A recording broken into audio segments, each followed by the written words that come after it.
Bueno, entonces, como veníamos diciendo, el curso se llama Historia de la Química, son 12 clases. Las primeras 6 vamos a trabajar un poco con el hilo histórico general del desarrollo de la historia de la química. Vamos a ir desde los orígenes, prehistoria, alquimia, la química estableciéndose como ciencia posteriormente, y vamos a llegar hasta la primera mitad del siglo XX. Ahí vamos a tener un corte para los parciales. La asignatura tiene un parcial que es múltiple opción en el Moodle, que es más repaso que parcial, a material abierto, ¿sí? Unas 24 25 preguntas múltiple opción y van a tener más o menos una hora para hacerlo.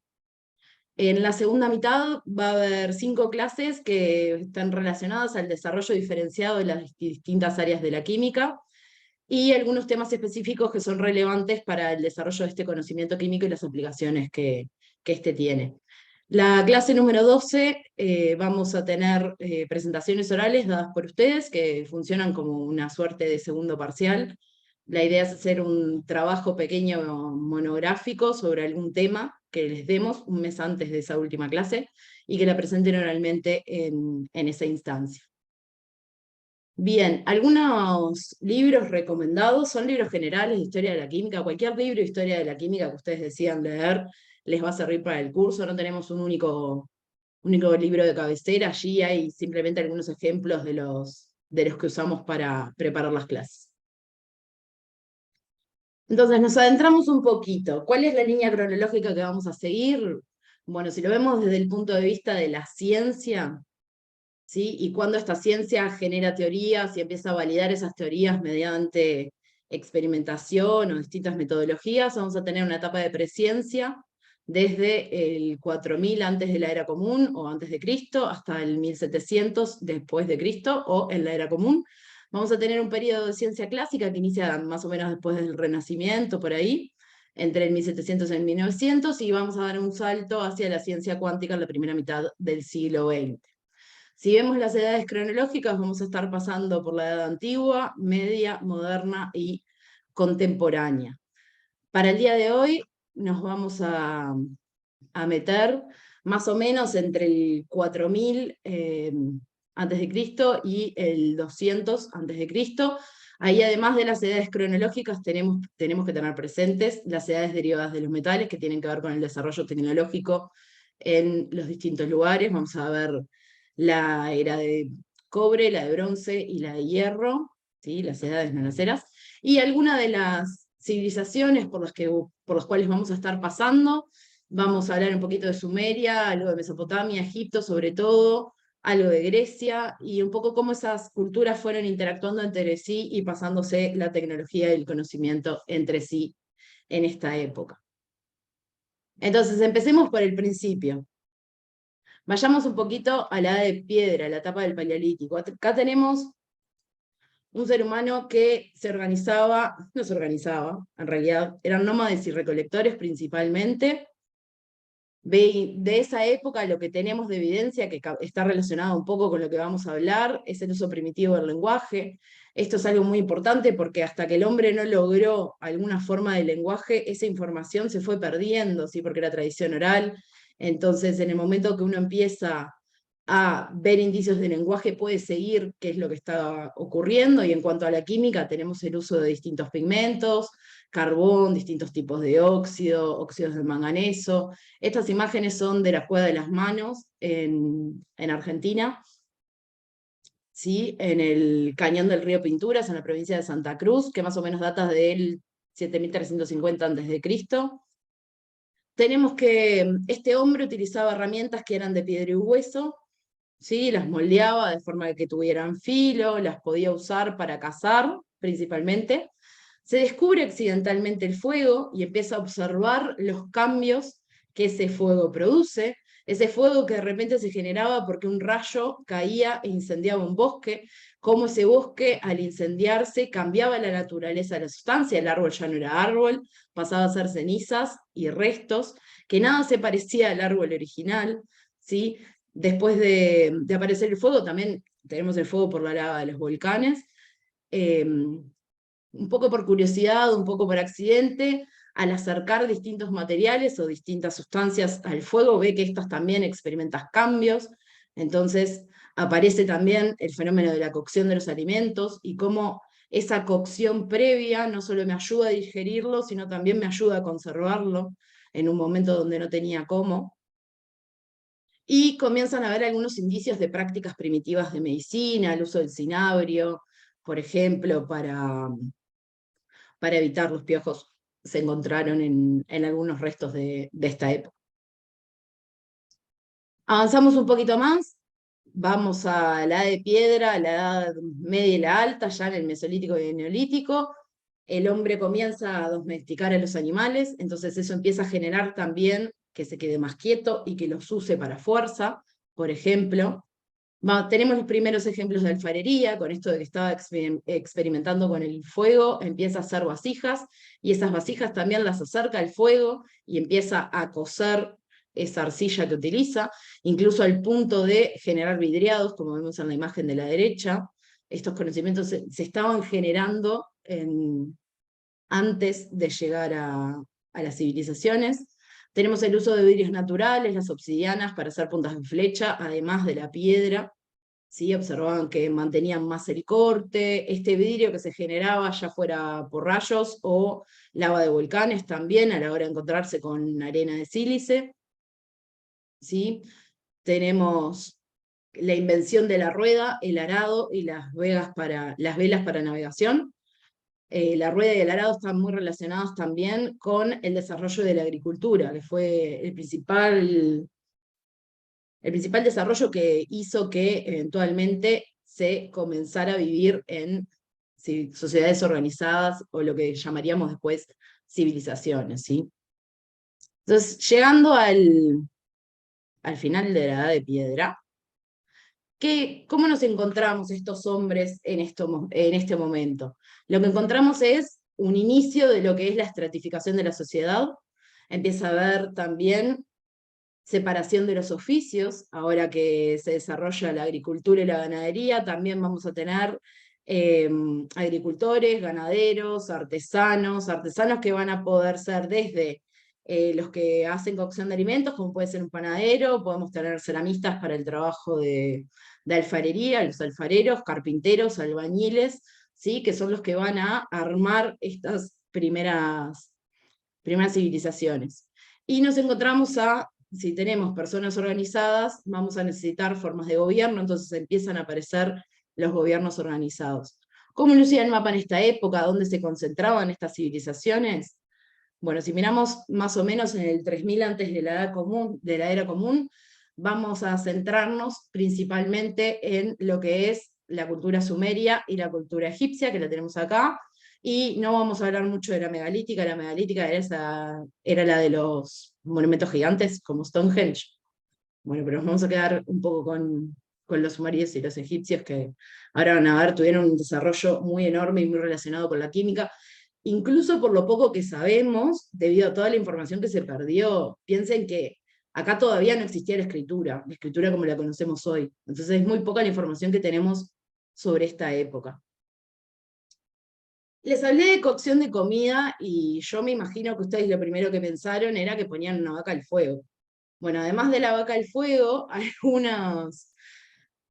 algunos desarrollos tecnológicos que tienen que ver con los alimentos del fin de la Edad de Piedra y el principio de la Edad Antigua son el queso y el vino. Por ejemplo, acá en 2018, en un estudio de unas vasijas que encontraron en la costa de Croacia, se encontró restos de queso, de lo que podría haber sido de quesos primitivos de aquella época, en esas vasijas, en un entorno del 5000 a.C.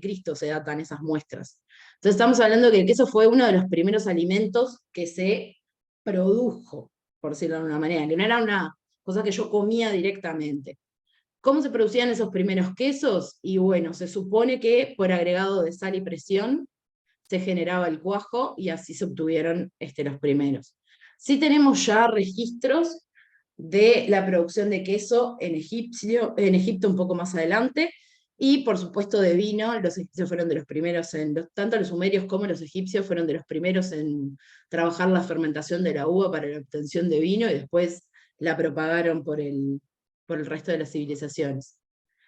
la comercializaban, ¿no? Es un momento donde teníamos velas para navegar que vienen del final de la edad de piedra y empezamos a tener comercio también entre las civilizaciones. Hablemos un poquito de los sumerios. Una de las primeras formas del desarrollo de la ciencia natural, podríamos decirle, es lo que hoy serían los médicos, ¿sí? Aquellos artesanos, aquellas personas, aquellos sacerdotes que se dedicaban a ejercer la medicina como una forma de curar a las personas. Uno de los primeros registros que tenemos es una tabla como esta que tenemos acá, que es una tableta de arcilla que data del 2400 a.C. aproximadamente, donde se registra el uso de distintas sustancias y recetas de remedios. ¿Cuáles son las sustancias que están registradas en esa tableta, que se conocían hasta el momento? Tenemos el cloruro de sodio, que se obtenía en depósitos naturales o evaporando agua de mar, carbonato de sodio, también por depósitos naturales, o por el quemado de plantas que eran ricas en sodio. Se conocía el cloruro de amonio, o la sal amoníaca, como se le llamaba, por quemado de carbón o excremento de camello seco. Tenía que ser seco, es lo que le llamamos, tenía que ser viejo, como cuando está duro y ya pasado de tiempo, ahí lo quemaban y obtenían cloruro de amonio. Tenemos también alumbre de potasio y yeso, sulfato de calcio, que se juntaban y se pulverizaban para hacer medicinas. El salitre, el nitrato de alto en nitrato de sodio y nitrato de potasio, que se prescribía para impotencia sexual, asma y entre otros, aunque no hay registros de que verdaderamente sirviera con esos fines. Y acá nada más, como ejemplo, contarles la prescripción número 12 que estaba en esa tableta, que hablaba de que para curar esta prescripción, cuando te mandaban esta prescripción, lo que te mandaban a hacer era tamizar y amasar juntos caparazón de tortuga, brotes de planta de naga, sal y mostaza. Lavar con cerveza de calidad y agua caliente, fregar con todo, luego de fregar, frotar con aceite vegetal y cubrir con abeto pulverizado. Estamos hablando de que nos ponemos una mezcla que tiene carbonato de calcio, sal y mostaza, básicamente un antiséptico que mezclado con la cerveza de calidad y agua caliente se lavaba la zona, ¿no? Y se fregaba. Siempre ese concepto como de limpiar una herida, ¿no? Y de los primeros antisépticos que nos encontramos. Algunos otros componentes que también se encuentran en esta época, que pueden ser derivados de otras cosas, tenemos productos derivados de animales, se usaba leche, piel de serpiente, bueno, ya acá tenemos el caparazón de tortuga, se utilizaban muchos derivados de plantas, incluso árboles, arrayán y tomillo eran de los bastante comunes, también se usaba sauce, abetos, que es un tipo de pino, y árboles frutales, como pueden ser peras, higos y dátiles, ¿sí? Y varias de estas prescripciones o recetas incluían también metodologías para extraer de estas plantas. ¿Sí? Tenemos los primeros métodos de extracción, que podían ser con agua caliente, vino o cerveza, dependiendo de la afinidad. ¿Sí? Tenemos las primeras extracciones en alcohol, o para algunos compuestos más lipofílicos, incluso hay ejemplos de extracciones con grasas.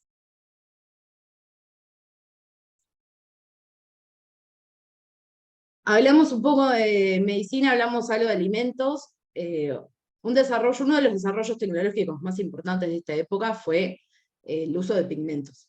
Los primeros pigmentos utilizados son de origen orgánico, ¿sí? Las telas más usadas en ese momento eran la lana, el algodón y el lino, y las sustancias inorgánicas, por lo menos al inicio, se utilizaban mayoritariamente como mordientes, para lograr que ese pigmento quedara adherido a la tela. Algunos pigmentos derivados de plantas que se encuentran, sobre todo en ropajes, en las momias egipcias, ¿sí? Es el azafrán con el que se hacía el color amarillo a partir de los pistilos, y la rubia roja, que se utilizaban las raíces, que lo pueden ver ahí en la imagen acá, que eran rojas, se extraía el color rojo con agua caliente de las raíces de esta planta para hacer los primeros rojos. Un pigmento un poquito más interesante, que requiere un poquito más de tecnología química, es el azul índigo. Se extrae de una especie de plantas que se llama Isatis tinctoria, ¿sí? La mayoría del índigo natural se obtiene de la especie Indigofera de esta planta y se comenzó a usar en la Mesopotamia, en el siglo VII a.C. Las recetas iniciales decían que había que tomar las hojas y no las flores, por más que esté bonita la foto. Las hojas había que fermentarlas, se sacaba un líquido incoloro, se ponía la tela en ese líquido, se colgaba al aire y al entrar en contacto con el aire, la tela se volvía azul. Sin querer, estos artesanos estaban encontrando las primeras reacciones redox, ¿sí?, que podían llevar a cabo. ¿Por qué las primeras reacciones de redox? Porque el compuesto que estaban extrayendo de las hojas, dejándolo fermentar, era este compuesto, el blanco índigo, y al entrar en contacto con el aire se oxidaba y quedaba de color azul. Otras formas de extracción donde no las dejaban fermentar, dejaban obtener un polvo azul fino, que es con lo que se arman estas como si fueran piedras azules que se utilizaban incluso para pintar en las paredes o para escribir en los papiros. Hablamos de pigmentos orgánicos, derivados de plantas y derivados de, también, por ejemplo, moluscos. La púrpura de Tiro es un colorante que era muy utilizado, sobre todo en la nobleza, en estas civilizaciones. Se cree que se utilizaba en Creta ya en el 1600 a.C. La tinta se saca de una mucosidad, una secreción de una glándula de este molusco que tenemos acá, que es un gastrópodo marino, que se llama Bolinus brandaris. ¿Sí? La púrpura de Tiro era muy costosa porque para sacar 1 gramo se necesitaban 9.000 moluscos. Entonces hay registros de historiadores de la época y del siglo IV a.C. que dicen que la púrpura para los tintes valía su peso en plata en colofón. Y la plata en esa época era más costosa que el oro. O sea que imagínense. La púrpura de Tiro es muy parecida al azul de índigo, la única diferencia es que es un derivado bromado del azul de índigo. ¿Sí? ¿Qué pasaba entonces con los pigmentos inorgánicos? Acá tenemos una foto de la tumba de Perneb, que está en el Museo Metropolitano de Nueva York. Las pinturas que están en estas tumbas inmorales fueron estudiadas por diversas técnicas al día de hoy, y se determinó que la mayoría de los pigmentos utilizados son de origen inorgánico. Acá tiene una lista bastante extensa. Estamos hablando de óxidos de hierro, como la hematita, para hacer el rojo. Estamos hablando de óxidos hidratados, luego podrían ser hidróxidos, para hacer el ocre, el más amarronado, los amarillos con arcilla mezclada con sulfuro arceñoso. El sulfuro arceñoso va a volver más adelante en los escritos alquímicos. El azul estaba hecho de azul egipcio, que lo vamos a ver ahora, es uno de los primeros pigmentos inorgánicos que se desarrollaron en la civilización egipcia. El celeste era azurita, que es un mineral de cobre, un carbonato básico de cobre. El negro se llegaba a hacer con carbón, el verde con malaquita, o frita verde, que era una mezcla como si fuera para la formación de un vidrio, pero mezclada con cobre, entonces quedaba verde. El gris era una mezcla de piedra caliza y carbón, y el blanco se hacía con piedra caliza, que desde el punto de vista de la composición es carbonato de calcio. ¿Sí? Estamos hablando de una civilización que tenía muy claro lo que quería y qué era lo que buscaba. Y tenía un compuesto para cada color, y un compuesto que se encontraba incluso relativamente barato. Y que se fijaba con el tiempo y quedaba. Fíjense que estamos hablando de miles de años y los colores permanecen incambiados. Les mencioné el azul egipcio y les dije que se trataba de de los compuestos inorgánicos. Fue la primera síntesis inorgánica, en realidad, que está registrada. ¿Sí? En este caso tenemos una foto que es de una puerta de un templo. Este es un platillo de fallena, que es un tipo de cerámica vidriada, que data de más o menos en 1400 a.C. Los egipcios además eran conocidos por jugar a juegos de mesa. Entonces en ese caso tenemos un tablero de Senet, que está también en este caso en el Museo de Brooklyn, y data del 1400 a.C. Dijimos que era la primera síntesis inorgánica. Bueno, ¿cómo se hacía y cuándo se hacía? Estamos hablando de que este pigmento se hace desde el año 3000, antes de la era común, y se hacía haciendo reaccionar una mezcla como la que tenemos ahí. Tenemos un carbonato básico de cobre que lo mezclamos con sílice, básicamente arena, y con piedra caliza, en proporciones conocidas. De hecho, varios estudios de muestras de azul egipcio de la época muestran que los egipcios mezclaban entre 60 y 70% de sílice, con entre un 7 y un 15% de óxido de calcio, y entre un 10 y un 20% de óxido de cobre.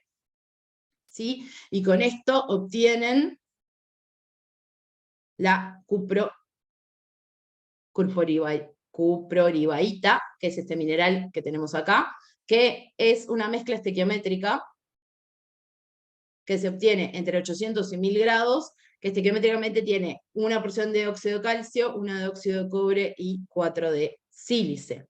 Si nosotros miramos la composición de este mineral, sabemos que es un 64% de sílice, 15 de óxido de calcio y 21 de óxido de cobre, que son más o menos los porcentajes a los que los egipcios habían llegado haciendo pruebas de ensayo y error. ¿Sí? Ellos no tenían ni difracción de rayos X, ni tenían fluorescencia de rayos X para determinar la composición porcentual como tenemos hoy y con lo que sacamos estos datos. En cuanto a los vidrios, tanto en Mesopotamia como en Egipto fueron de los primeros artesanos que llegaron a hacer vidrios huecos. Habíamos hablado de que en la edad de piedra se usaban los vidrios naturales, ya los vidrios sintéticos se desarrollaron un poco más adelante, ¿sí? Al calentar arena, y habían observado también previamente, que era un dato que necesitaban para poder producir los primeros vidrios sintéticos, que cuando ellos acercaban ciertas arcillas al calor se generaba vidriado. Esa superficie que se volvía más transparente y brillante. Ese vidriado por calor usaron esa idea y hicieron reaccionar sílice con carbonato de sodio. El vidrio que se obtenía de esa manera era soluble en agua, entonces como que no le servía mucho. Incluso hay una leyenda que habla de que fueron los fenicios los que descubrieron esta mezcla, esta reacción. Un día que estaban comerciando, bajaron en una playa y se pusieron a cocinar sobre un bloque de carbonato de sodio, y eso se fundió y apareció un vidrio y sacaron la idea. Bueno, no, es simplemente un mito, por decirlo de alguna manera. Más adelante se dieron cuenta que si mezclaban piedra caliza, en vez de carbonato de sodio, ese vidrio no se disolvía. Entonces este fue el primer hito en el desarrollo de los vidrios. Estamos hablando de que no solo eso, sino que estaban obteniendo vidrios sintéticos, vidrios que ya no se disolvían en agua, y miren las fotos que tenemos al costado. Además eran capaces de teñirlos y hacer diseños muy especiales con estos vidrios. Generar un vidrio hueco cuando el soplado no existe no es una tarea fácil, ¿sí? Acá tenemos, por ejemplo, esta imagen acá a la izquierda arriba, es un pez tilapia, que para los egipcios tenía que ver con el renacimiento y con la regeneración, porque la tilapia cuida de las crías, las pone en la boca mientras que se rompen los huevos, ¿sí? En esos primeros minutos de vida también los cuida de esa manera, entonces está relacionado con el renacimiento. Miren esos colores, miren esos tallados. Lo que hacían los egipcios para tener los vidrios huecos era, hacían un molde de arena compactada, y alrededor de esa arena compactada dejaban fluir la mezcla de vidrio fundido que habían hecho con arena y sílice. ¿Sí? Eso lo hacían girar, después lo sacaban de la mezcla fundida, lo secaban, y mientras que lo iban secando, lo iban pintando y tallando y dándole la forma que querían. ¿Sí? Esto que tenemos acá más a la derecha es un frasco de perfume. Un frasco de perfume que también es de alrededor del 1000 a.C.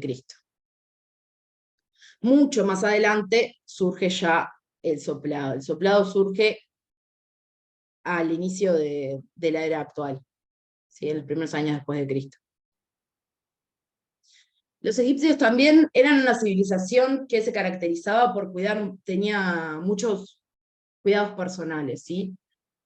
Desde la depilación, tanto para hombres como para mujeres, como el maquillaje, como las pelucas que se construían, e incluso mezclas para teñir el pelo. ¿sí? Algunos de los conocimientos que tenemos sobre los cosméticos que se desarrollaban en la época y algunos de los cuidados personales incluyen la exfoliación con sales del mal muerto, ¿sí? Se hacían baños de leche, se hacían máscaras faciales mezclando leche y miel para hidratarse. Ya conocían el jabón, lo hacían a partir de arcilla y aceites. Utilizaban también aceite de almendras, moringa, para hidratar la piel y prevenir las arrugas, aunque no creo que el aceite de almendras les haya servido mucho, pero una piel hidratada frente a una no hidratada previene las arrugas, así que seguramente vieran cambios. Usaban también pellets de incienso como desodorante y aceites florales como perfumes. Tenemos nuevamente indicios de que se realizaban reacciones de tipo destilación, que se hacían procedimientos de tipo destilación para obtener esencias para realizar perfumes. Sí, el método de depilación que usaban era sugaring, se usa ahora, es como una especie de una mezcla de agua con azúcar y miel, ¿sí?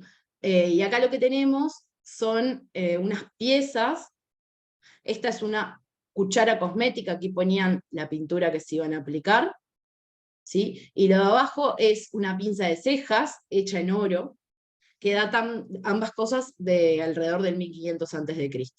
¿Sí? Entonces estamos hablando de un manejo incluso de los metales bastante grande. Fíjense cuánto detalle tiene esa pinza. Ahora más adelante vamos a hablar de los metales. ¿Cuáles eran los metales que se conocían en la antigüedad? Los primeros metales, por supuesto, que se conocieron que se conocieron como tales y se encontraron como tales, son los metales nobles, oro, plata y cobre. Los tres se encuentran en su forma elemental en algunos yacimientos. Igual la mayoría, y de estos también, se encuentran formando minerales, en formas óxidas, sulfuros, fosfatos, silicatos, incluso algunos haluros. Y esos minerales después iban a tener que ser tratados, que fueron tecnologías que se fueron desarrollando en este momento, para poder separar el metal de interés. ¿Sí? Uno de los primeros metales en ser trabajados por la abundancia fue el cobre. También se encontraban yacimientos grandes de estaño, hierro, plomo y mercurio. El mercurio, vamos a ver al final de la clase, además es un metal muy especial que tomó muchos significados en esta época. Acá, por ejemplo, tenemos los símbolos egipcios para algunos de estos: el oro, que se llamaba Sem, el electrum, que es una mezcla, la plata, el cobre y el plomo. ¿Dónde estaban estos metales? ¿Dónde los encontraban en esa época? Acá tenemos un mapa donde se marcan los principales yacimientos. En Egipto, particularmente, tenemos, se me fue acá, yacimiento de oro cerca de, más al sur del Nilo. Tenemos Chipre con un yacimiento de cobre. En el Monte Tauro tenemos de todo un poco, esto pertenece a la parte de la Mesopotamia. Tenemos yacimientos también de plata y plomo. Y ahora vamos a hablar un poco de cómo esos metales se fueron extrayendo, explotando y trabajando a lo largo del tiempo, y cómo eso fue también marcando cómo esas sociedades iban evolucionando y quiénes eran los que estaban en el poder. Bien. Haremos un poquito de los primeros tres, los primeros que se encontraron en estado elemental. El cobre, bueno, ya les había avanzado, que fue el primero en explotarse, por tratarse de uno de los más abundantes. Se trabaja por fundición, lo calentaban y le daban forma desde el año 4000 a.C., y fue uno de los primeros en usarse para fabricar herramientas. Uno de los principales problemas que tenía el cobre era que el filo no aguantaba, entonces como herramienta no generaba el mejor, no era el mejor metal, ¿sí? La plata en principio es más abundante que el oro, salvo en algunos lugares. En Egipto pasaba que tenían yacimientos de oro pero no de plata, entonces cuando tenían que conseguir, era más costoso tener plata que oro, es de los pocos lugares donde pasa eso. Se utilizaba principalmente para ornamentación y posteriormente se acuñaron monedas con plata. El oro es atractivo, tiene buena disponibilidad, pero a la vez es escaso, no es fácil sacarlo de los yacimientos minerales. Es muy maleable y además es muy blando, entonces ya para herramientas no se utilizaba. Tenemos el test de mordida típico de película, que si un pirata se quiere dar cuenta si el oro es oro, muerde la moneda, ¿sí? pero para usos ornamentales era de los preferidos, se hacían láminas finas, fue de los primeros metales para los cuales se hicieron hilos, no como extrusado como se hace ahora, pero hilos a través de una lámina fina y cortes muy finos en esa lámina. Entonces estamos hablando de metales que se conocían desde la prehistoria, que se encontraban en estado elemental y que además tienen la particularidad de que pueden ser trabajados en frío, por más que el calor ayuda en su trabajo, los hace más blandos y me ayuda a darle forma, son todos metales que se pueden trabajar en frío. ¿Sí?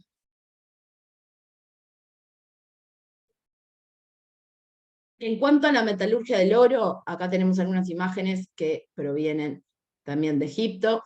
Acá tenemos los trabajadores del oro. Para extraer el oro se encuentra en forma de pepitas. Entonces lo que hacían era, se acercaban al yacimiento mineral, sacaban el mineral mezclado con las pepitas de oro, lo ponían en una tela que tenía como corderito lana del lado de adentro, la mojaban esa tela y la movían. Acá tenemos, tiran de un lado y del otro, la van moviendo, moviendo, moviendo, moviendo, como si fuera una zaranda, y lo que sucedía era que las pepitas y el polvo de oro quedaba pegado al algodón, a esa lana, y los restos, la escoria se podía sacar, entonces lo lavaban simplemente, después lo calentaban y le daban forma.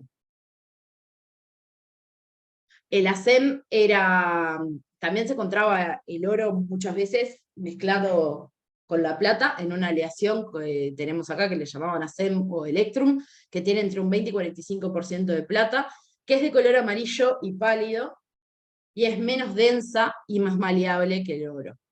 Es menos maleable que el oro, entonces generaba un material que se parecía al oro, pero que era más duro. ¿Qué hacían para separarlo? Bueno, eso es uno de los primeros métodos de purificación, que se llama copelación.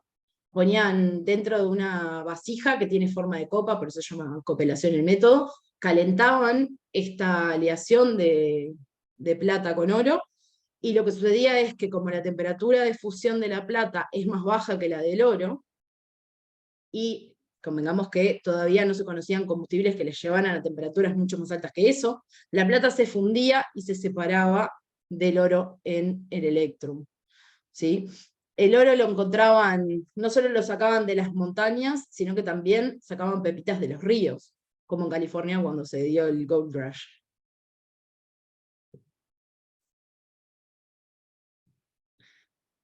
Bien. El bronce. Vamos avanzando. El bronce es una aleación de cobre y estaño que se conoció por accidente y se encuentra además así en la naturaleza, tratando de obtener un material de cobre que fuera más duro. ¿Sí? Lo que hicieron fue calentar el mineral de cobre con el mineral de estaño y obtenían esta mezcla. Además lo soplaban para obtener mayores temperaturas. ¿Sí? Ponían carbón por encima de los hornos y calentaban. El contenido de estaño en las primeras aleaciones de bronce es entre un 1 y un 20%. La edad de bronce o este desarrollo tecnológico se cree que inicialmente fue accidental porque no se encuentran bronces con mucha cantidad de estaño hasta que se empezó a hacer a propósito. ¿Sí? La baja de bronce tiene una cantidad de estaño en estas aleaciones de hasta un 2,5%, mientras que en la alta anda en un 8 a 10% de estaño en el cobre. Lo primero que se ve y que cambia la realidad es que este metal tiene mayor resistencia mecánica que el cobre. Entonces, ¿en qué estarían pensando estas civilizaciones? Estaban pensando en utensilios más duros y en armas, en herramientas y armas. Estamos con civilizaciones que son mayoritariamente ganaderas y agrícolas, entonces precisan herramientas de mayor calidad y además están en constante puja por los territorios. Entonces el que tuviera el ejército con el mejor material era el que se iba a quedar con la región geográfica. ¿Sí? En el 2000 a.C. más o menos ya era común que se diera la confección de armas y escudos con bronce.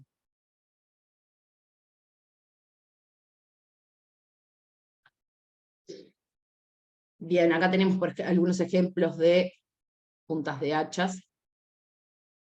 ¿sí? Y materiales y herramientas para trabajar, y algunos escudos también de bronce de la época. Ya para esta altura, si bien había bastantes yacimientos de cobre, había menos yacimientos de estaño, pero ya mediante el comercio uno podía adquirir los minerales de estaño que necesitara. En cuanto al hierro, el hierro en Egipto se conocía como el metal del cielo, lo cual indica que los primeros hallazgos de hierro estaban relacionados con fuentes que eran de origen meteórico. ¿Cómo se separa? ¿Cómo lo puedo obtener? A partir de una mena. Se trabajaba en el mismo tipo de hornos con los que se trabajaba para el cobre. Estos hornos se hacían excavaciones en la tierra, ¿sí? Se ponía arcilla alrededor, o a veces ni eso. Se pone carbón, por encima se pone el mineral, por encima del carbón. Primero prendo el carbón, ¿no? Después que tengo el carbón prendido, pongo el mineral. Le voy a poner un fuelle, una fuente de aire, ¿sí? Y después lo voy a tapar. Le voy a tapar con la misma pedazo de tierra que saqué para hacer ese orificio. De esa manera llegaban a temperaturas mucho mayores que las que estaban acostumbrados. El problema del hierro es que su temperatura de fusión es más alta que la del cobre, entonces generalmente se obtenían unas mezclas de escoria y hierro, como la que se ve ahí, y tenía que estar trabajado por martillado en caliente, ¿sí? Para poder ir sacando todos esos restos de óxidos que iban quedando, incluso después de haberlo calentado. No fue hasta más tarde que se fue descubriendo que era necesario agregar carbón vegetal para aumentar la temperatura de estos hornos. Esto, medio sin querer, fue lo que llevó al desarrollo del acero. Entonces hablamos del metal del cielo, que requiere altas temperaturas, y el hierro de forja, que fueron los primeros trabajados, tienen bajo contenido de carbono, ¿sí? Más adelante se empiezan a desarrollar los aceros que van teniendo entre un 5 y un 10% de carbono. La principal consecuencia es que este acero es mucho más duro, ¿sí? Y de hecho es lo que hizo la diferencia. Se supone que este acero se descubrió en principio en el territorio hitita, que fueron los primeros en manufacturar acero de forma sistemática, ¿sí? Incluso ellos querían no compartir esta información con el resto, bueno, no les salió muy bien, porque la producción de acero después se propagó bastante rápido, y acá tenemos claramente el inicio de la Edad de Hierro. El primer ejército que estuvo equipado con herramientas de alta calidad de acero fue el asirio, y de hecho formaron un imperio bastante grande. Acá tenemos al pueblo hitita, que antes no estaba, ¿sí? Que fueron los primeros en desarrollarlo. Después aparece Asiria al lado, que de cierta forma se conquista a los hititas por haber mejorado la tecnología, ¿sí? Y vemos un Egipto que está más grande y más desarrollado, ya que andamos en el 1000 antes de la era común.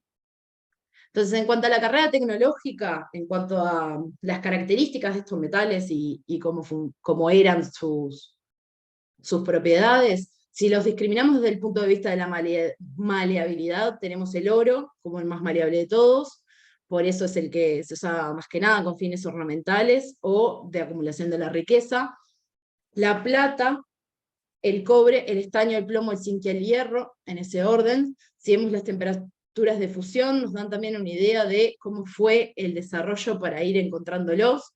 ¿Sí? La plata, los bronces y las platas son las mezclas, los metales o aleaciones con menores puntos de fusión, entonces fueron las más fácilmente trabajadas en esta época, sobre todo antes de tener un control del fuego que les permitiera saber a qué temperatura estaba llegando y adquirir esas temperaturas más grandes, incluso para llegar a los 1500 grados que se necesitaban para trabajar el hierro. Si vemos en cuanto a la dureza, tenemos que el cobre es el menos duro de todos, después lo sigue el bronce de baja aleación, que fue muy utilizado para hacer herramientas, de hecho fue lo que hizo que el cobre se usara más que nada, el bronce de alta aleación y el hierro, que andan con una dureza similar, y por último el acero de Damasco, que es el más duro de todos, y es bueno, el que logró que los asirios se quedaran, el imperio asirio comenzara, de cierta manera. Hablamos de metales, hablamos de alimentos, hablamos de pigmentos, nos quedan las técnicas del fuego. ¿Sí? En el Neolítico, en la Edad de Piedra, el uso del fuego, sobre todo en el inicio de la Edad de Piedra, el uso del fuego era más bien accidental. Después, bueno, se empezó a aprender cómo hacer para generar un fuego, pero todavía no se controlaba. Entonces, si yo quiero controlar el fuego, lo primero que tengo que controlar es la ignición. Tengo que poder prenderlo, no solamente usarlo si es que aparece. Ya para el 5000 a.C. se aprendió que se podía encender fuego por fricción, usaban una varita contra un cuenco con lana o yescas de madera y se encendía un fuego. Sin embargo, lo puedo encender, pero todavía no lo puedo controlar, no lo tengo en un espacio contenido. ¿Sí? Igual lo podía usar para cocinar, pero no me servía para mucho más. Lo siguiente que empiezan a surgir son los hornos. ¿Sí? Los hornos y también la evaluación de cuáles eran los combustibles, con qué yo prendía mi fuego y a qué temperatura llegaba. Eso lo empezaron a trabajar mucho de forma experimental a través de la cocción de la cerámica, dependiendo qué madera, de qué árbol utilizaban, era el vidriado al que podían llegar o la calidad de la cerámica posterior. Obtenían cerámicas que eran menos porosas, menos arcillosas, que permitían guardar mejor los alimentos e incluso que no absorbieran líquidos. Y para aumentar la temperatura aún más, lo primero que se utilizaron fueron los fuelles. ¿Sí? El darle aire, darle oxígeno a ese fuego para que se avivara la llama y llegara a una temperatura mayor. Acá tenemos algunos ejemplos.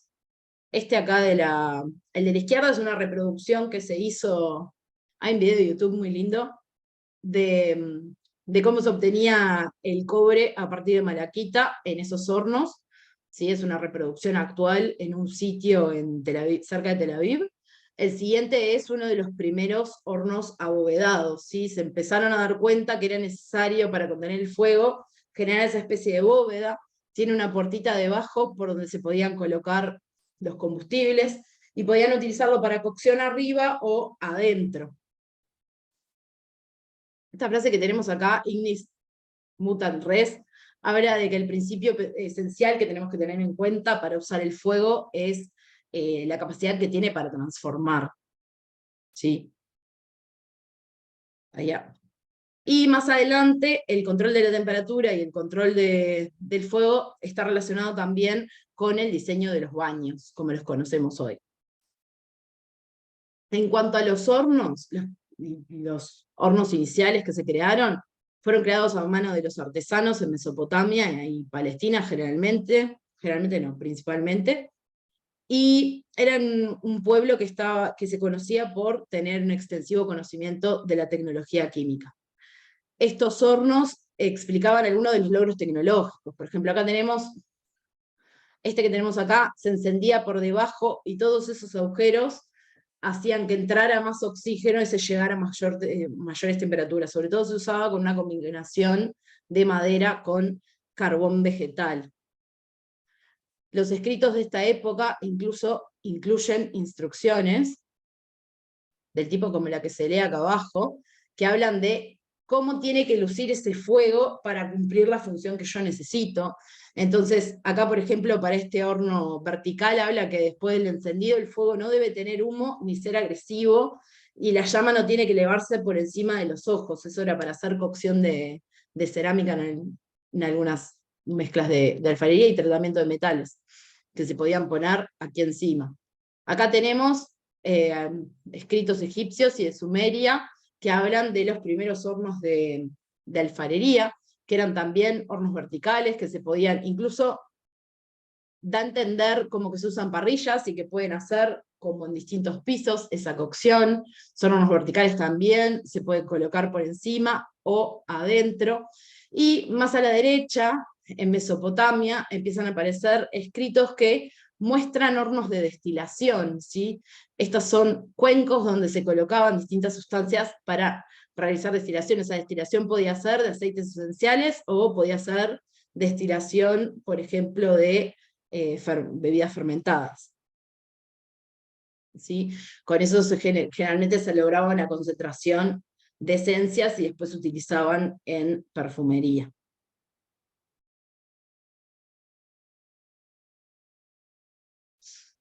Entonces, ¿qué nos quedan de las técnicas del fuego? Lo que vemos es que hay un progresivo aumento a la capacidad para controlarlo. El primer desarrollo significativo que está relacionado con el control del fuego es la alfarería, siguiéndole la metalurgia, y la fabricación de vidrio también, que vino de la mano posterior a la alfarería. Y acá estamos como en las primeras síntesis químicas a partir de materiales, ¿no? No en el entendido de síntesis química como la entendemos hoy, de mezclo 4 reactivos y obtengo 3 productos, pero estoy generando transformaciones de la materia para cambiar propiedades de materiales. En ese entendido estamos en las primeras síntesis químicas. ¿Qué tecnología teníamos hasta este momento? Desde la de piedra, estas primeras civilizaciones, lo que venimos viendo, teníamos cocción, tenemos conocimientos sobre fermentación, tenemos vino, cerveza, queso, tenemos pigmentos y tinturas, tenemos algunas medicinas, sabemos trabajar a los metales, podemos generar cerámicas de alta calidad, vidrios, perfumes e incluso cueros tratados. ¿Qué nos deja mirando hacia el laboratorio? Nos deja los hornos y los baños, las cerámicas para generar reactores y recipientes para guardar mis reactivos, y el vidrio, que el vidrio tiene una característica maravillosa, sobre todo cuando lograron empezar a dejarlo transparente, que no solo funciona como reactor, sino que me permite observar y controlar qué es lo que está sucediendo adentro. Ya si avanzamos un poquito más, nos estamos acercando al siglo VI, antes de la era común. Siglo VI, siglo V, ¿qué les parece que está en la vuelta? ¿Qué es lo que está sucediendo en este momento de la historia? En este momento tenemos al Imperio griego. ¿Sí? Que el imperio en realidad no tenía mucho porque no era gigante, pero estaba lleno de ideas. ¿Sí? En el 2000 a.C. tenemos la primera civilización alrededor de Egea, en Creta. Ya después vienen los micenas, en la edad de bronce tardía, y los micenas, está la batalla de Troya muy famosa, que pierden y empieza la edad oscura de Grecia. Sin embargo, siempre quedan pensando en los días de victoria, y esta es la idea, este es el momento del apogeo de las ideas. En esta zona que tenemos ahí es donde se encuentran los primeros filósofos naturales. ¿Sí? Se empieza a dar, nosotros venimos viendo un montón de desarrollos experimentales utilitarios además.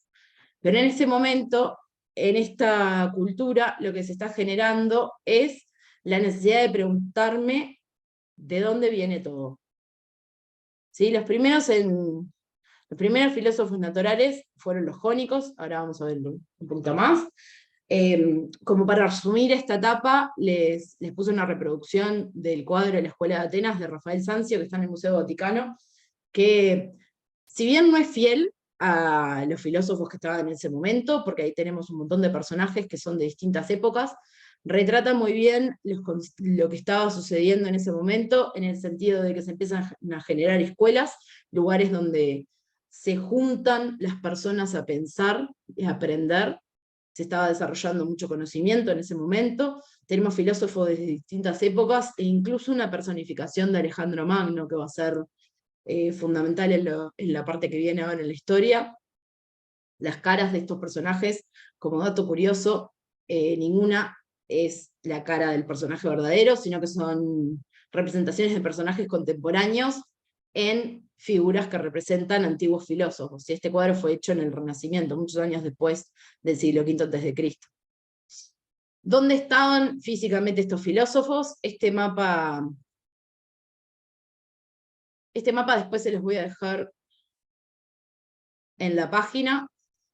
¿Sí? Más o menos los primeros filósofos, los jónicos, los tenemos acá en Mileto, en esta parte de la costa, y después van a propagarse un poco hacia Grecia, otro poco hacia la actual Italia, como vamos a ir viendo en las siguientes transparencias.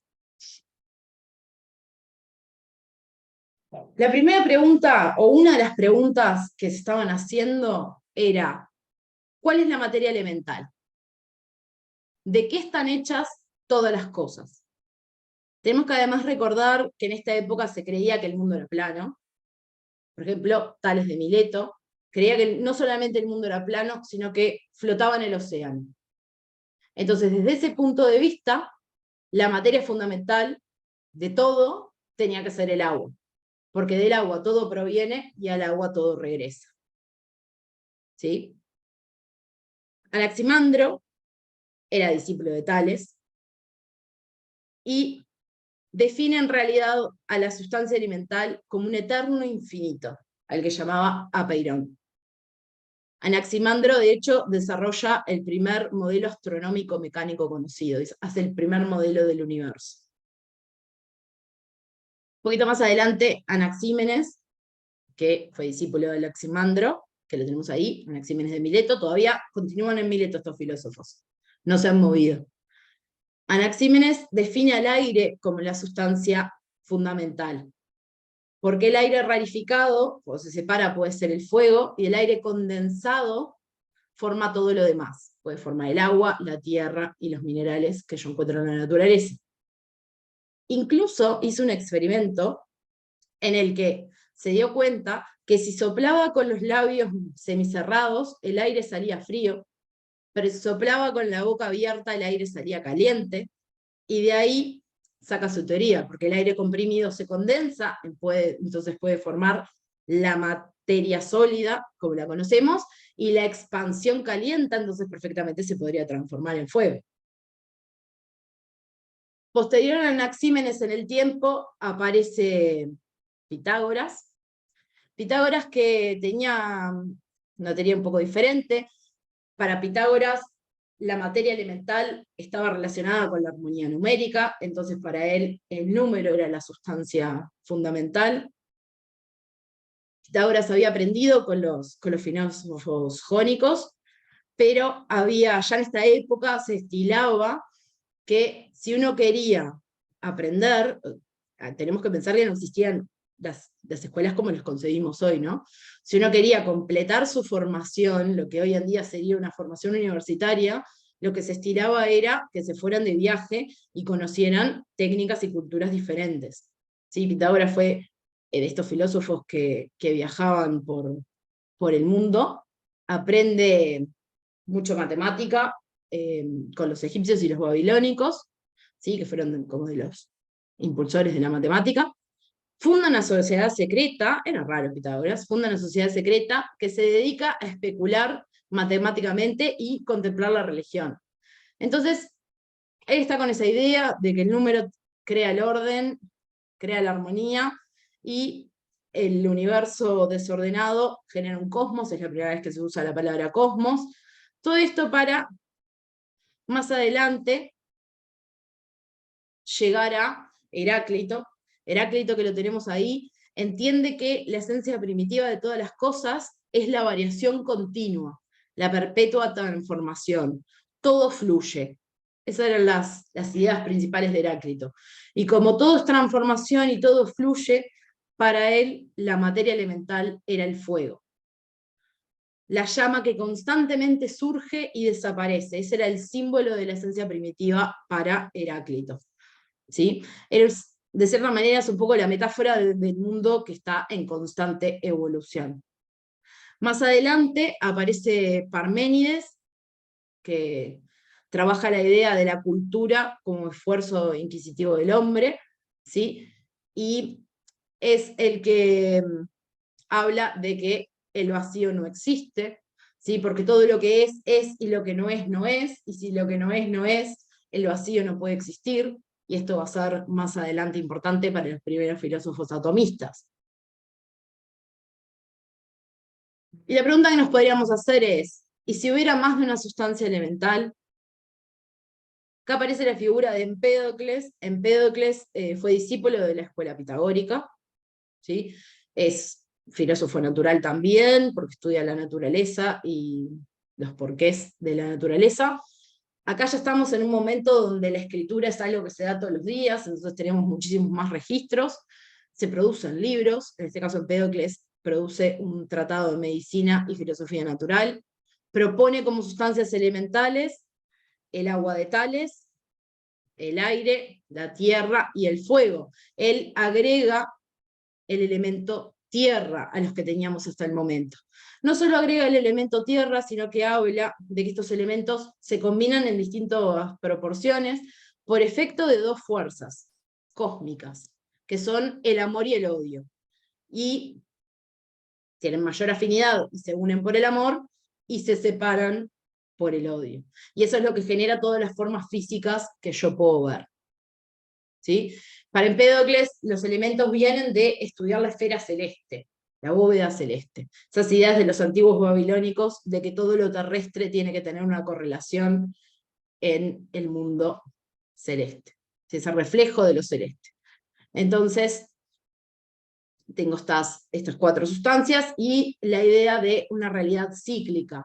¿Sí? La idea de que la materia no se construye ni desaparece, ¿sí? Todos estos elementos, estamos frente a teorías que hablan de que estos elementos se combinan y se separan y se vuelven a combinar para formar otra cosa, ¿sí? Ya estamos empezando a gestar estas ideas. Tenemos que pasar por los filósofos atomistas.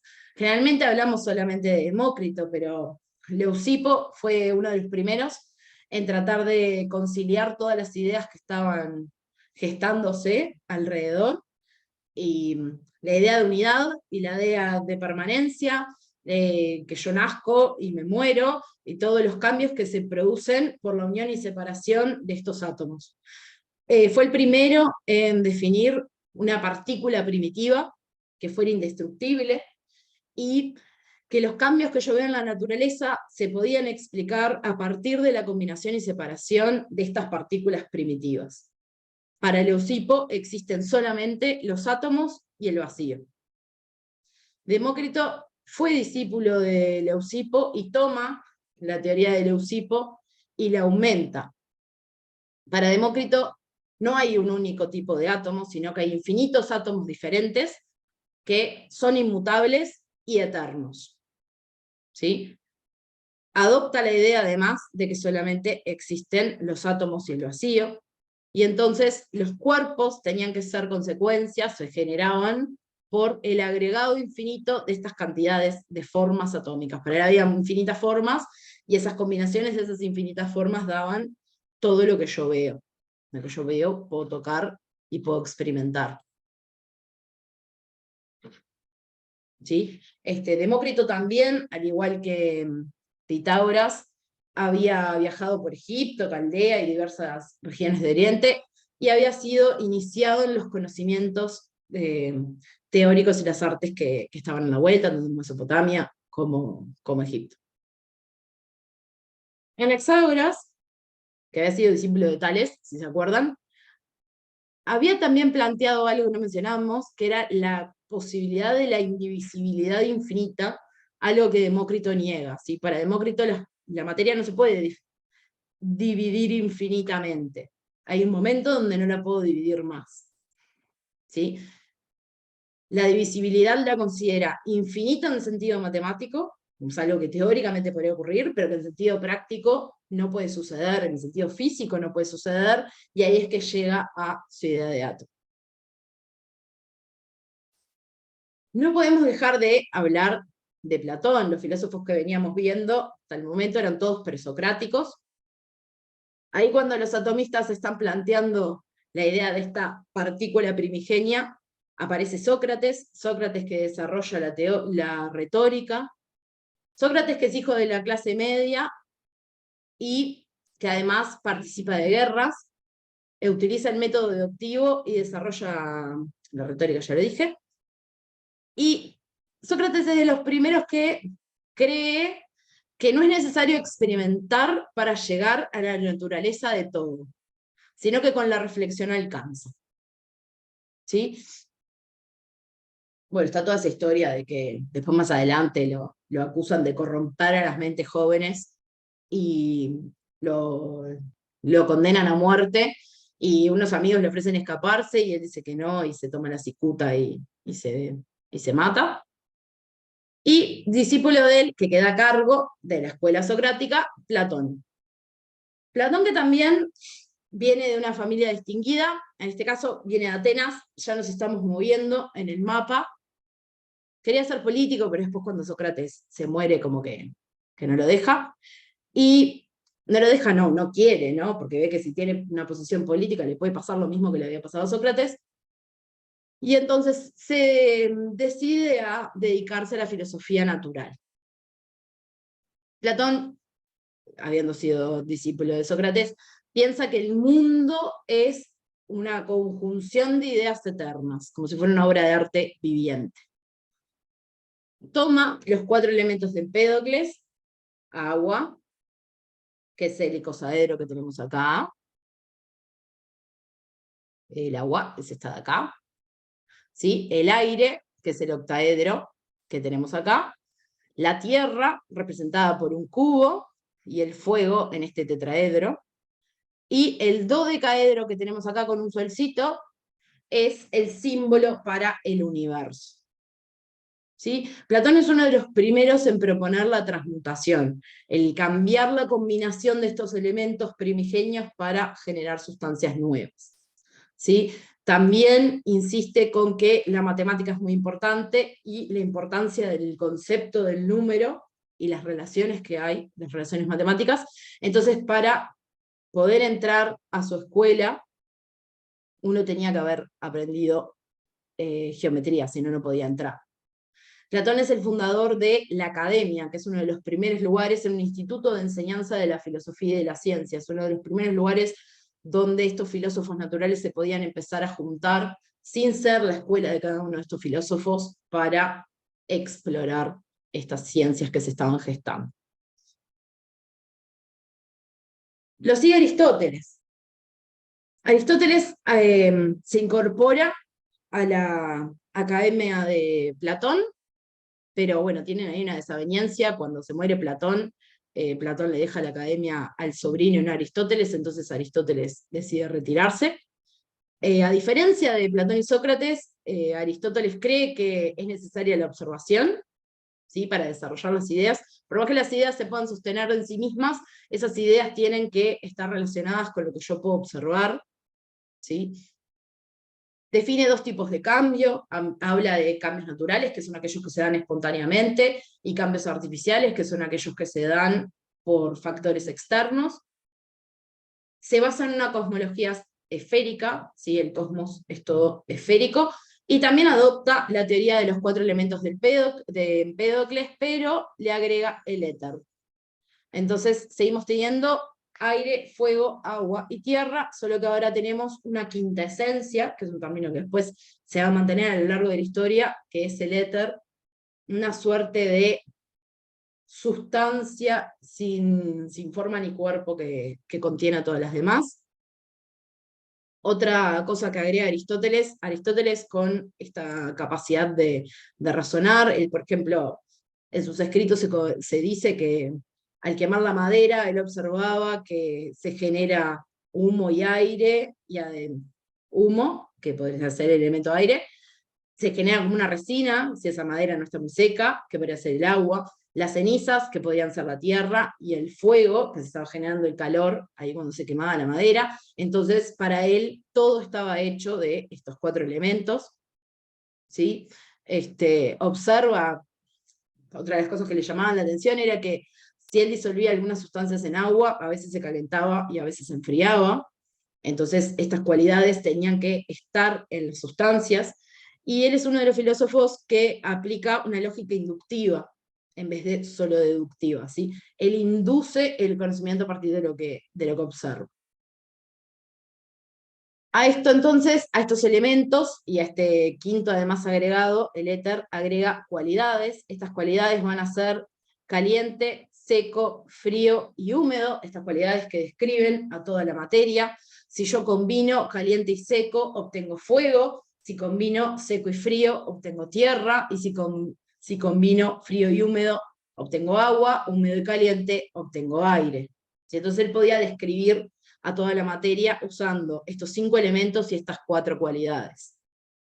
Con esto surge básicamente la idea de la transmutación, porque si yo puedo cambiar las combinaciones de elementos y cualidades, podría convertir cualquier sustancia en otra. ¿Sí? Otro tema más social de Aristóteles. Aristóteles, cuando se va de la academia de Platón, justo en ese momento, poquito tiempo después, lo llaman de Macedonia, ¿sí? El emperador Filipo de Macedonia lo llama para educar a su hijo Alejandro.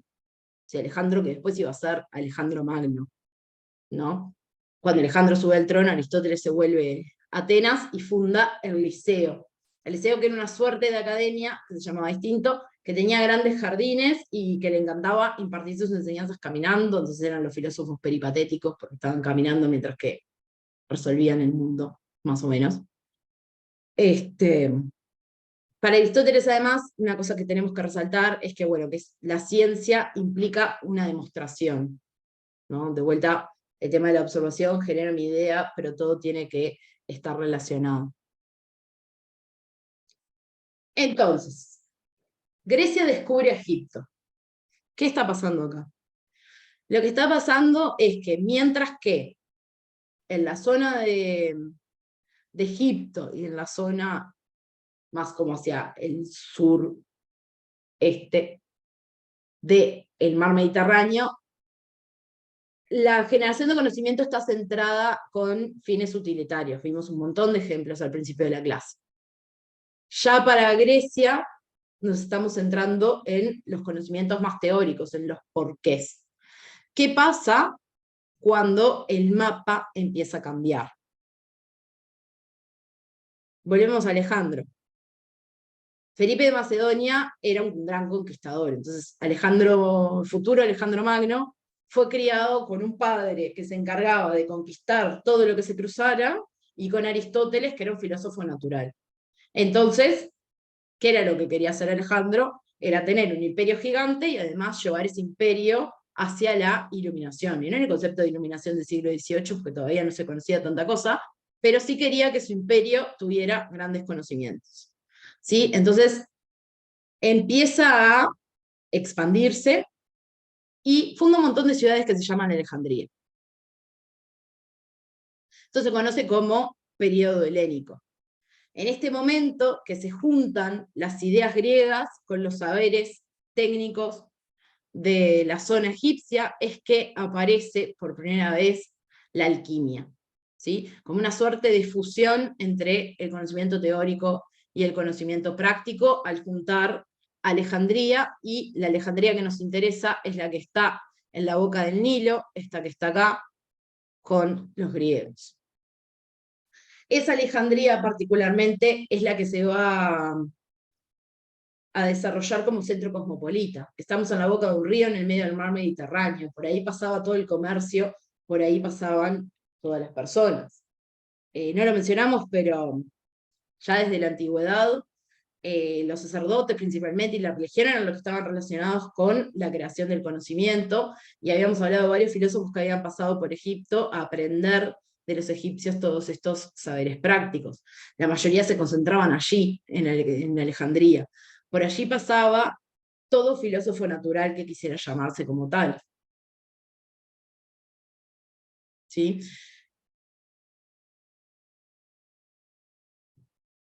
Por muchos siglos, los egipcios ya habían practicado ya habían desarrollado un montón de prácticas, desde el embalsamamiento, que no habíamos mencionado, pero cómo mantener el cuerpo durante tanto tiempo sin que tuviera acción de microorganismos, que se mantuviera en buen estado, que yo lo pudiera separar, el desarrollo de pinturas, los vidrios y las metalurgias. Todos estos saberes prácticos, imagínenselo mezclado con la idea de transmutación de Aristóteles, que si yo cambio las combinaciones de los elementos y las cualidades, puedo convertir cualquier sustancia en cualquier sustancia. Lo que ocurrió fue que surgió naturalmente la idea de transmutar sustancias para obtener sustancias de mayor valor. Lo primero que se nos viene a la cabeza es la búsqueda de la transmutación al oro y también la búsqueda del elixir de la vida. Pensemos que la concepción de salud había variado mucho en ese tiempo. No se entendía muy bien cómo funcionaba el cuerpo, por más que uno se tomaba una sustancia, se aplicaba todos esos remedios que venían ya desde los sumerios, pero no se conocía muy bien. Uno de los que da una idea de salud, por ejemplo, es Pitágoras, que entendía la salud como la vuelta a la armonía. Entonces, todo esto está pasando como al mismo tiempo. Se genera también como una visión más mística, ¿sí?, del asunto. Ya deja de ser una química práctica para pasar a una química que no era química tampoco, ¿no? Pero estos saberes y estas tecnologías pasaron a mezclarse con la teoría y a fusionarse también con la mística. El imperio de Alejandro sigue creciendo.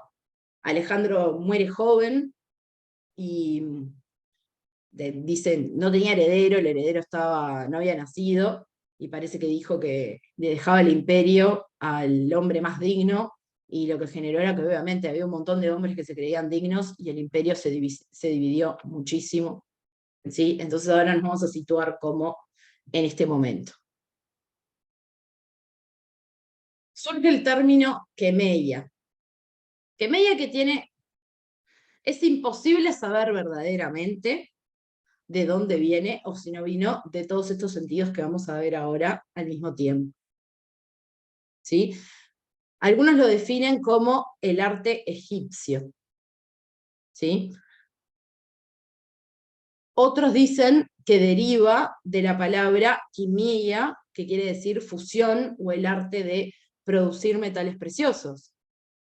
Otros dicen que deriva de una palabra egipcia que significa negro, entonces que podría significar el arte del metal negro. Otros dicen que puede estar relacionado al arte de la metalurgia, así que puede venir de allí, o al arte de extraer jugos, por las palabras en griego. ¿Sí? Extraer un jugo de una planta, parece que en griego se decía algo parecido también que quemeia. Hay muchos que argumentan también que viene del árabe, porque la palabra al, puesta previa a la palabra, es el artículo al, es una construcción árabe, por ahí surge la palabra alquimia. De esta época no tenemos muchísima información, ahora van a ver por qué, pero vamos a ver de lo que tenemos, vamos a ir navegando un poco. Uno de los primeros alquimistas que se reconoce como alquimista, o que se conoce su información, digámoslo así, la mayoría eran artesanos que no les interesaba que su nombre se supiera, lo que les interesaba era transmitir ese conocimiento, dejarlo escrito en algún lado. ¿Sí? En Alejandría era el lugar donde no solo se juntaban las personas a aprender, sino que era donde estaba la mayor cantidad de registros escritos. ¿Sí? Acá ya a esta altura tenemos el alfabeto fenicio, entonces ya se podía escribir fonéticamente, entonces se podía dejar toda la tradición oral fijada en forma escrita. Y uno de los lugares donde más acumulaba era allí. Bolos de Méndez fue uno de los primeros practicantes de la quemeia greco-egipcia, en este momento, alrededor del siglo III antes de Cristo, que fue más o menos cuando se murió Alejandro Magno. Sí, Alejandro Magno como que fue el precursor de que se generara esa situación, de que los griegos se juntaran con los egipcios y no solo algunos eruditos que iban a culminar sus estudios, sino que toda la sociedad estaba mezclada, y estos saberes estaban por todos lados, y después de que él se muera, en realidad es que se ven las consecuencias, más que principalmente. Bolos de Méndez era un seguidor de la escuela de Demócrito, ¿sí? De hecho, hay varios autores que dicen que muchas de las cosas que escribió él se las atribuyó a Demócrito, o incluso juntó escritos de Demócrito y los publicó él después. Uno de ellos es Física y Mística. Todo el tiempo está haciendo referencias. Habla en los escritos y en la obra de Bolos de Méndez, hay procedimientos para la obtención de oro por transmutación, algunos para la obtención de plata, para fabricación de gemas artificiales y para la obtención de púrpura de Tiro. Volvemos a la idea de que la púrpura de Tiro, ¿se acuerdan que venía del caracolito fantástico, que había que matar 9.000 caracolitos para tener 1 gramo de púrpura? Entonces era muy importante para los egipcios tener una manera más barata y más cómoda de poder obtener esta tintura. Entonces estos son algunos de los procedimientos que se le atribuyen a él, o que bueno, él logró combinar. Otro personaje que aparece a esta altura es María la Judía. María la Judía, hay autores que dudan de que verdaderamente haya existido. Eso está relacionado con el hecho de que en esta época los alquimistas muchas veces no usaban su nombre, y un poco para mostrar que sus teorías tenían validez, se las atribuían a personas que habían vivido antes de su tiempo, ¿sí? Que eran famosos, incluyendo Cleopatra. O sea, a cualquiera le atribuían cualquier cosa a estos alquimistas del inicio. Sin embargo, por escritos posteriores, incluyendo los de Sósimo que vamos a ver ahora, y un historiador del Imperio Romano llamado Plinio, se considera que María la Judía era una persona que existía verdaderamente y era una mujer. En esta época las mujeres estaban tan involucradas en el desarrollo del conocimiento científico como los hombres. De hecho, se dice que María se acerca a la alquimia porque tiene un deseo muy grande de poder mezclar lo racional, lo místico y lo práctico, y bueno, solo la recordamos en realidad por sus aportes en lo práctico. ¿Sí? También se la conoce como María la Hebrea, o Miriam la profetisa, porque muchos creían que no existía, porque la llaman Miriam, que era la hermana de Moisés, entonces ahí se armó como una entrevera. Vivió alrededor del siglo I y II después de Cristo, cerca de Alejandría. Es una también de las fundadoras de la alquimia, o lo que denominamos alquimia hoy, y contribuyó mucho a la parte práctica de la ciencia. Ella se le atribuye la creación de varios métodos de destilación, uno que se llama tribicos, que es una especie como un alambique que tiene 3 brazos, que se usaba para hacer una especie de destilación fraccionada; el kerotakis, que también es un aparato que se utilizaba para hacer destilación fraccionada, pero que era en vertical. Ahora vamos a ver en un escrito de Sósimo cómo luce. Y por lo que más se lo conoce es por crear los baños de agua, lo que hasta hoy en día llamamos baño María, ¿sí? Solo que en esa época lucía como lo que tenemos acá, un poquito distinto de lo que tenemos hoy. Usaba los baños María para generar temperaturas controladas más bajas y así poder destilar otras sustancias.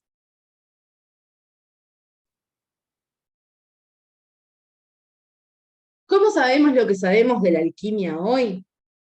Bueno, después vamos a ver que en realidad la mayor parte de la información se perdió, pero hay algunas cosas que sobrevivieron. Algunas de ellas son el papiro de Estocolmo y de Leiden, que fueron encontrados en el siglo XIX por Giovanni Anastasi, que era un vicecónsul de Suecia, y ahí hay toda una teoría que no se sabe si en realidad él donó los papiros al gobierno o se los vendió a los suecos, no se sabe.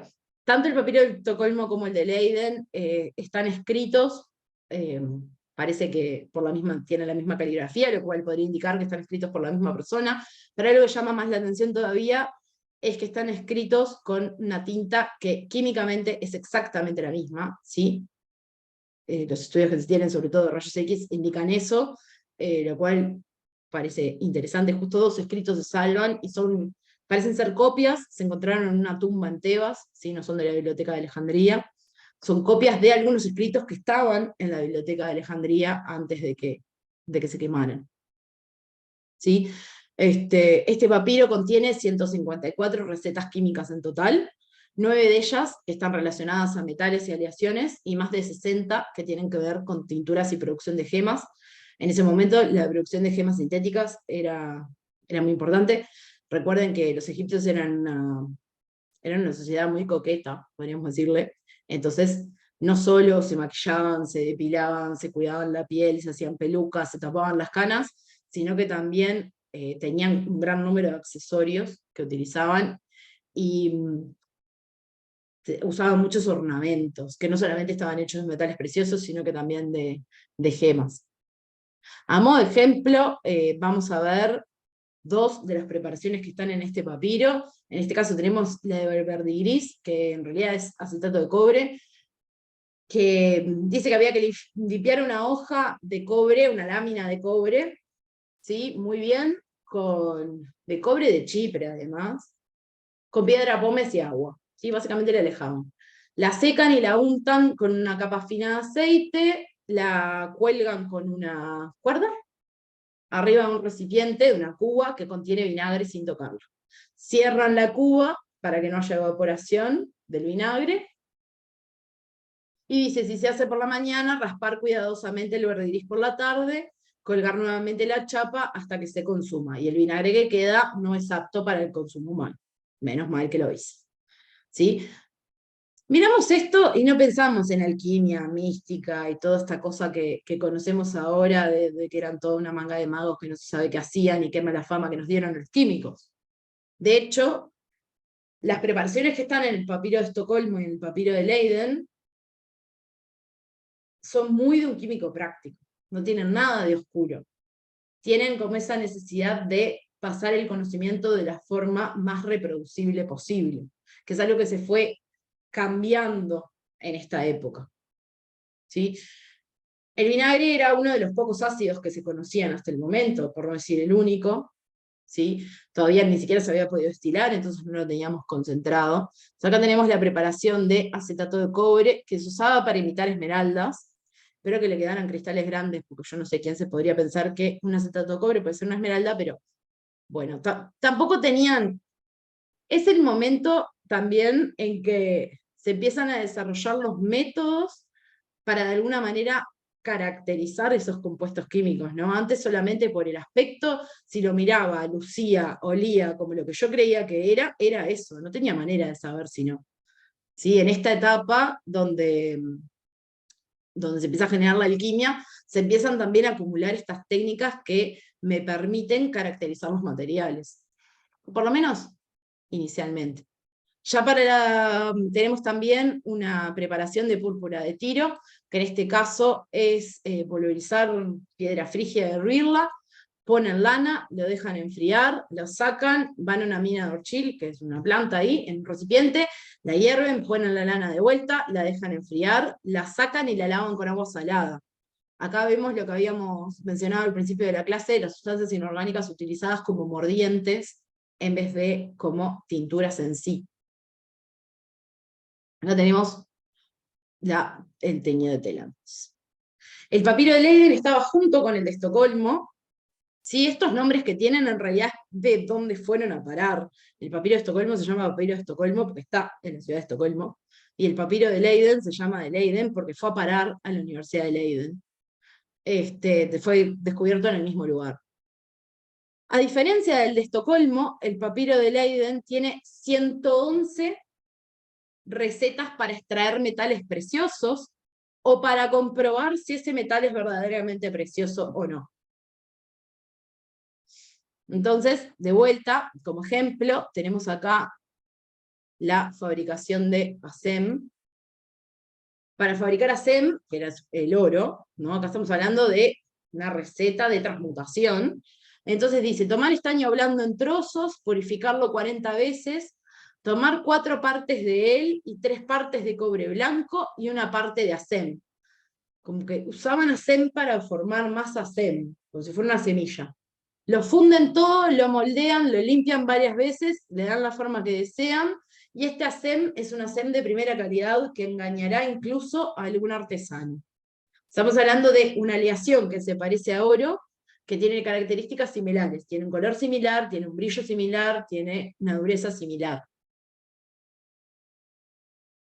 Acá además, como nota, tenemos que el cobre blanco era una aleación ya de cobre y níquel, que es lo que se conoce como alpaca, y que puede contener otros metales, ¿sí?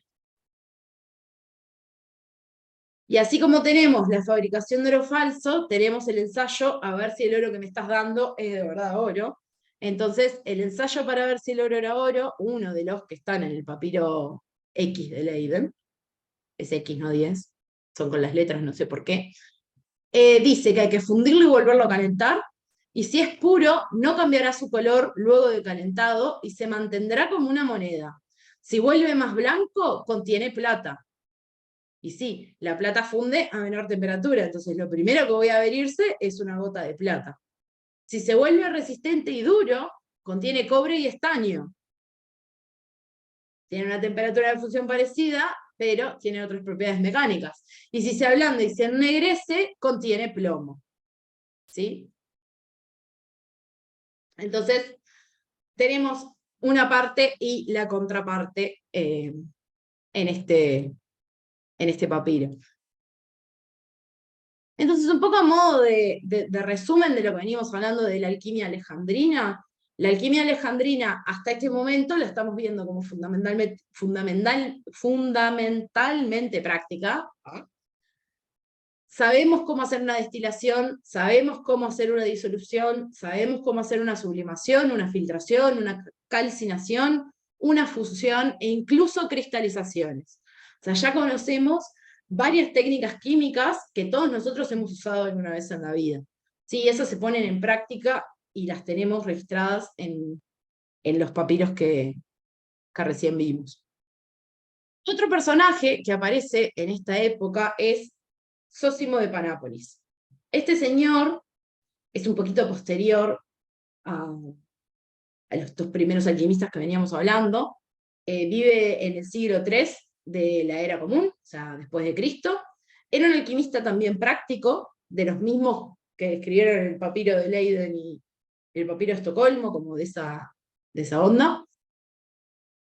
Es un personaje que le importaba mucho dejar escrito toda la información, entonces escribe una suerte de enciclopedia que se llamaba Keirokmeta, o esa cosa que no puedo pronunciar, que deriva del griego, quiere decir cosas hechas con las manos, que está compuesta de 28 libros que describen ampliamente procesos y compila preparaciones antiguas y nuevas.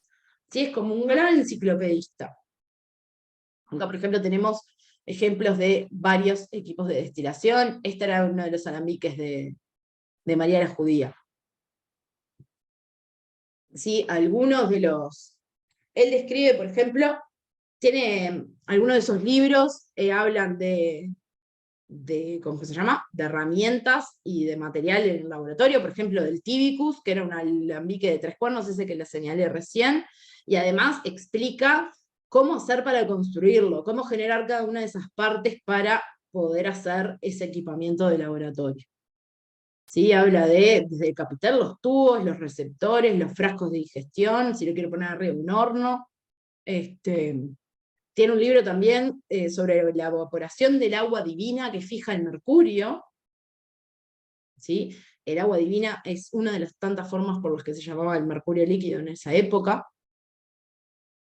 ¿Sí? Y se usaba mucho para hacer amalgamas.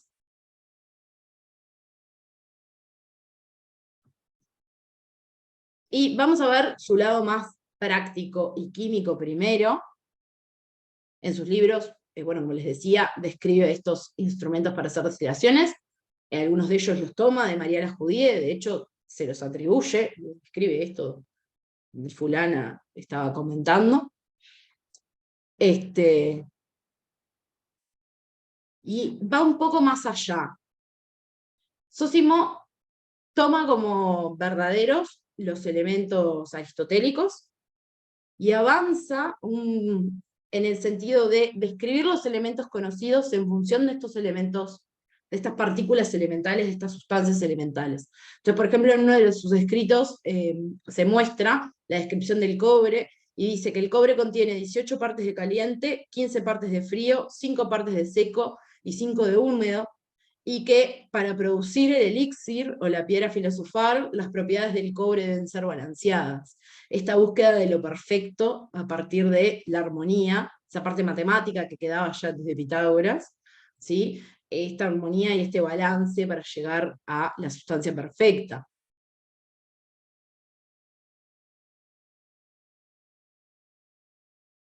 Bueno, para clasificar las sustancias, esto que veníamos hablando. También tiene una frase muy conocida, que es esa que está allí, que dice, el que siembra plata recoge plata, y el que siembra oro recoge oro. Esto también está relacionado con, cuando ustedes tenían esa aleación de oro y de plata, si ustedes la mezclaban con un poquito más de oro, lucía como oro, ¿sí? Si la aleación aumentaban un poquito la cantidad de oro, lucía como oro, y si era el que aumentaban un poquito la cantidad de plata, lucía como plata. Entonces parecía que se estuviera transmutando. ¿Sí? Describe varios procedimientos, incluso describe, por ejemplo, cómo obtener plomo blanco, usando vinagre y acetato de plomo, para después obtener el óxido. Describe muchos compuestos químicos conocidos hasta el momento, pero Zósimo no era solo un alquimista práctico, una persona que buscaba, como aquellos que escribían en los papiros de Leiden y de Estocolmo, transmitir el conocimiento práctico de la manera menos corrupta posible. Él está inserto en un momento donde la alquimia empieza a abrazar el lado místico, ¿sí? Y las ideas no solo de transmutación, sino que dentro de sus escritos se encuentra mucha nomenclatura oscura, ¿sí? Compuestos que están nombrados de maneras que no son las estándar para que alguien más no lo pueda reproducir. Se ve mucho la influencia de la astrología de los babilonios, ¿sí? Se busca la piedra filosofal por este concepto de sustancia perfecta y la vida eterna, y el elixir, que era aquella... El elixir puede ser muchas cosas en la alquimia, una de ellas es el remedio que todo lo cura. Una de las cosas que se pasaron en el tiempo y por lo cual podemos saber que Zósimo tenía este lado como más místico, él escribía muchas cartas, se las mandaba a la hermana, supuestamente a la hermana, y le contaba todo el tiempo que muchas de las cosas que él escribía se las había soñado o se le habían aparecido. Tenemos algunos ejemplos escritos acá. Me dormí y vi delante de mí un altar en forma de cúpula donde un sacerdote se sacrificaba. Se llegaba al altar por 15 escalones. ¿Sí? Entonces había como mucha cosa de lo que él transcribía después que le venía de estas maneras, o bueno, decía que le venían de estas maneras, ¿no?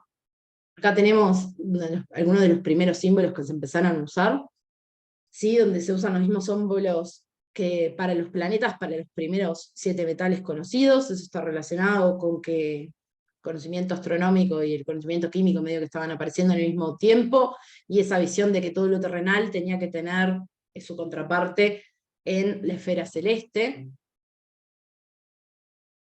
Y un poco para mostrar prácticamente esto del misticismo en esta etapa de la alquimia, solo anecdóticamente, contarles que el mercurio era conocido como agua plateada, agua divina, siempre fugitivo, masculino, femenina, divino rocío, semilla de dragón, viris de dragón, agua de sitia, agua de mar, agua de luna o leche de una vaca negra. Entonces eran todas las maneras en que se llamaba el mercurio en esta época. ¿Sí? Era muy difícil, de verdad, seguir estos escritos, incluso si eras de la época, salvo que hubieras sido iniciado en el arte de la alquimia, en cuyo caso ya te habían contado qué significaba qué, y entonces podías leer y saber qué era lo que estabas leyendo, ¿no? Un poco para retomar el cronograma histórico y lo que estaba sucediendo con las sociedades, acá nos estamos acercando y nos metimos de lleno sin querer en el apogeo del Imperio Romano, y con lo que vamos a terminar la clase de hoy es con la decisión de Diocleciano, que fue emperador de Roma alrededor de esa época, del 291 de la era común. Diocleciano estaba en un momento poniendo muchos impuestos y los egipcios no querían pagarlos y armaron una revuelta, y tenía miedo de que en realidad los egipcios aprovecharan todos los conocimientos generados en Alejandría para hacer oro o estas piedras preciosas o lo que fuera que pudieran generar, porque Diocleciano no tenía ni idea de lo que había en la biblioteca de Alejandría.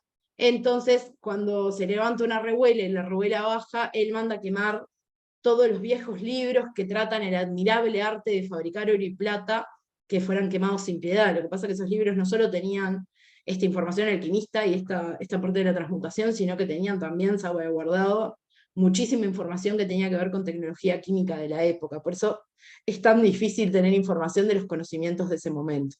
¿Sí? Bueno, con esto terminamos la clase de hoy.